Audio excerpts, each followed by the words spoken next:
খুব দ্রুত বাচ্চাদের ওজন বাড়াতে চাইলে ৬ মাসের পর থেকে বাচ্চাকে এভাবে সাবুদানা রান্না করে খাওয়ান। মাত্র ১ মাসের মধ্যে আপনার বাচ্চার স্বাস্থ্যের পরিবর্তন আপনি লক্ষ্য করতে পারবেন। আসসালামু আলাইকুম প্রিয় দর্শক, আপনাদেরকে আবারও ওয়েলকাম করছি নতুন একটি বেবি ফুড রেসিপি দেখার জন্য। সাবুদানা বাচ্চাদের জন্য খুবই পুষ্টিকর একটি খাবার। আজকের এই সাবুদানার রেসিপি থেকে বাচ্চারা উচ্চমানের কার্বোহাইড্রেট, প্রোটিন, ক্যালসিয়াম এবং ভিটামিন মিনারেলস ভরপুর মাত্রায় পেয়ে যাবে, যা আপনার বাচ্চার পেশি শক্ত করতে, হাড় শক্ত করতে, এমনকি ওজন বাড়াতে এবং রক্ত সঞ্চালন বাড়াতেও সহায়তা করবে। তো এখানে আর কথা না বাড়িয়ে আমি চলে যাচ্ছি মূল রেসিপিতে। আজকের ভিডিওটি আপনাদের অনেক উপকার আসতে পারে, তাই না টেনে টেনে সম্পূর্ণ ভিডিওটি দেখার অনুরোধ রইল। তো আমি এখানে আজকের রেসিপির জন্য যা যা উপকরণ লাগবে সবগুলো একসাথে নিয়ে নিচ্ছি। এখানে আমি প্রথমে ১ কাপ সাবুদানা নিয়ে নিয়েছি। আর আমি সবসময় বলি, বাজারে কিন্তু আসল নকল ২ ধরনের সাবুদানাই পাওয়া যায়। তো আপনাদের বাচ্চাদের জন্য যাচাই বাছাই করে তারপর সাবুদানাটা কিনবেন। তো ১ কাপ সাবুদানার সাথে আমি 1/2 কাপ রেগুলার ভাতের চাল নিয়ে নিয়েছি। এখানে এই রেসিপিটির জন্য আরও নিয়েছি ২ ধরনের বাদাম, কাঠবাদাম আর কাজু বাদাম, আর নিচ্ছি কিশমিশ। তো আমি এগুলো সব একসাথে মিশিয়ে নিয়েছি। তো এখন আমি একটা পরিষ্কার টুকরা কাপড় ভিজিয়ে তারপর ভালো করে সব উপকরণগুলো মুছে নিয়েছি।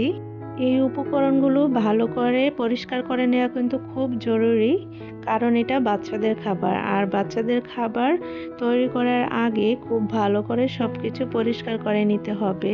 তো আমি কিন্তু এখানে সব উপকরণ একটা ভিজা টুকরা কাপড় দিয়ে ভালো করে মুছে নিয়েছি। এই পার্টটা আর আপনাদেরকে দেখালাম না। তো এখন একটা ফ্রাই প্যানের মধ্যে আমি এই সব উপকরণগুলো একসাথে দিয়ে একদম ভালো করে একটু ভেজে নিব। আমাদের যাদের ছোট বেবি আছে, আমাদের কিন্তু মাথায় সবসময় একটা টেনশন থাকে, বিশেষ করে কোথাও বেড়াতে যাওয়ার আগে, যে বেড়াতে যাওয়ার পর ওখানে যে ১ দিন বা ২ দিন যখন থাকি তখন বাচ্চাকে কি খাওয়াবো। তো এই ধরনের খাবার সংরক্ষণ করে যদি আপনি কোথাও যাওয়ার সময় নিয়ে যান, তাহলে বাচ্চাদের খাওয়ার টেনশনটা থাকে না, আর বাচ্চাদের জন্য এটা একদম সুপার ফুড হতে পারে। তো আমি কিন্তু এখানে সব কিছু ভালো করে একটু ভেজে নিয়েছি। এখন ঠান্ডা করে ব্লেন্ডারে গুঁড়ো করে নিব। এই খাবারটি আপনি নর্মাল তাপমাত্রায় ১৫ দিন সংরক্ষণ করতে পারবেন, আর যদি নর্মাল ফ্রিজে রাখেন তাহলে ১ মাসেরও বেশি সংরক্ষণ করে বাচ্চাকে খাওয়াতে পারবেন। তবে আমি বলবো ১৫ দিন বা ২০ দিনের বেশি বাচ্চার খাবার প্রসেস করে রাখা ঠিক নয়। বিশেষ করে আমি ১৫ দিনের বেশি প্রসেসিং করে বাচ্চার খাবারটা রাখি না। ১৫ দিন পর আবার নতুন করে তৈরি করে নেই। তো আমি সাবুদানার এই সব উপকরণগুলোকে ব্লেন্ডার করে নিয়েছি। আমি আমার বাচ্চার খাবার ধরনের উপর নির্ভর করে দানাদার রেখেছি। আপনার বাচ্চা যেভাবে খেতে পছন্দ করে আপনি ঠিক সেইভাবে ব্লেন্ড করে নেবেন। তো এখন আমি রান্না করে নিব। এখানে রান্না করার জন্য পর্যাপ্ত পরিমাণে গরুর দুধ দিয়ে দিয়েছি।